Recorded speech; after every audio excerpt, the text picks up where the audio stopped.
আমি মির্জা ফখরুল ইসলাম আলমগীর সশ্রদ্ধ চিত্তে শপথ বা দৃঢ়ভাবে ঘোষণা করিতেছি যে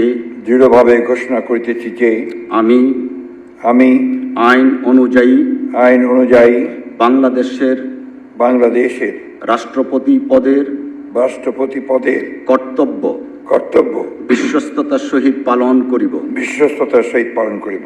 আমি বাংলাদেশের প্রতি অকৃত্রিম বিশ্বাস ও আনুগত্য পোষণ করিব। আমি সংবিধানের রক্ষণ সমর্থন ও নিরাপত্তা বিধান করিব এবং আমি ভীতি বা অনুগ্রহ অনুরাগ বা বিরাগের বশবর্তী না হইয়া সকলের প্রতি আইন অনুযায়ী যথাবিহিত আচরণ করিব।